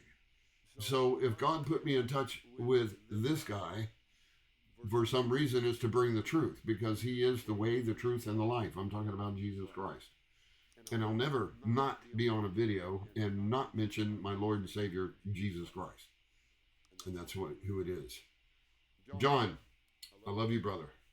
You got some parting words. You got some parting words for these people. We've been on about 2 hours now. So. Oh, wow. I Yeah. didn't know we were on that long. Time flies when you're having fun. It really does, man. If you're new and you see this video, please go to The Quiet Journey for the Truth. I just want to thank all my Lions, Bill, and everybody on Facebook, you Lions that are sharing my story, making videos, even the haters. When you make your hate comment, it still keeps us going. We love the haters too. We still love the haters, up to a point. But yeah, thank you, Lions. There's so many wonderful Lions that are helping me get my story out, that are helping me financially so I can keep going, so people send me books so I can give them away. Yes. I've never seen this much love my whole entire life. These last 2 years have been absolutely freaking wonderful. And they have. I hated people. I really did. I didn't want to share my story years ago because I hated everybody. Everybody had always kicked me when I was down. The Cabal wanted me broke all the time. But this last couple of years, I met Robin, and she's beautiful, wonderful, supportive. I've met so many Lions out there. Shannon Sheridan goes to Dallas every Saturday, sharing banners and postcards. Hey, let's get this story out. These people are spending, I'm guessing, thousands and thousands of dollars to help get this story out, and that's what we need. Thank you, guys. To get this story out. So thank Mojo and Lanny and all of you. Yeah, Lanny and Sweet Honesty and all those people that come awesome. over, Nacho Man and Isaac and everybody that They're shares all this welcome story. over to my house. Anytime you come to town, you just say, hey, I'm here, and I'll say, let's barbecue. Let's rock. Yeah. Yeah. And I can't wait to have you come see me, Bill. I'm coming. Hopefully we'll have a church by then, and Yeah. heck, we'll live stream right out of there. You We'll know. live stream the Rivers of Belief right out of the lobby. You know, I'm going to be hip for it. I'm going to be down for it. Now, listen, we're going to be back. Don't think this is the only interview. Now, I'm going to be like Sue. I'm going to get you back and back and back, and we're going to do it at least once a month, if not even more. And we're going to address issues if there are any. We're going to go over story details if we haven't heard some that we want to hear. Things that you remember, I want to hear. I want to know it all. Yeah, I'm hip. Everybody loves your dad. And now we want everybody to love you too. So, don't be a stranger, you see. Oh, Bill, invite me on more often. I'm just going through my Facebook, and there's so many lines on here. There's Cindy and Dana and Laura, and dang it, oh, here it goes. I can't see it that good, but Terry, Clark, Laura, wonderful group of lions. Y'all, please go subscribe to Bill's channel. Please. Please. Go subscribe to... Big. Follow me on Facebook. Subscribe to YouTube, man. Let's get this ball rolling. It's going to be a journey, John's journey. And the journey for John is going to be real. It's coming. You guys want to see me and do these things and go to these places, I'll be there.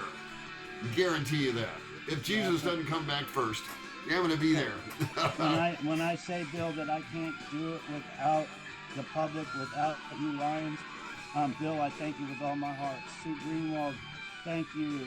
Dr. Kia, all these people that have put me on their channels, just thank you so much. Because I cannot do it without you. We are breaking their ceiling. We're busting their bubble. We're getting out because unless you've been like me trying to get out to the mainstream media with the hundreds of emails, all the books sent to congressmen, senators, etc., hey, look, I'm the real John Kennedy Jr., and all the suppression that they put on you not to share your story, then you really realize the United States government is a regime. It is controlled. They don't want the truth out. They would rather share the lies in Washington, D.C., and that's what they do. They lie and lie and lie. God bless you, John. QuietJourney.tv, thequietjourney.tv. Go look it up. John, until next time, we'll see you, bro. And like I said, I'm going to shoot you a text and everything when we get ready to do her again. Come join the Rivers of Belief Live. I love you guys too. Lanny, everybody, Isaac, Robin, Hilda, all you people who join the Rivers of Belief. And if you're not on the Rivers, come join the Rivers tomorrow morning by 10 a.m. The Rivers of Belief Live here on YouTube and hopefully Facebook at the same time. John, The Stolen Identity. Y'all go get the book and we'll talk to you on the flip side. God bless.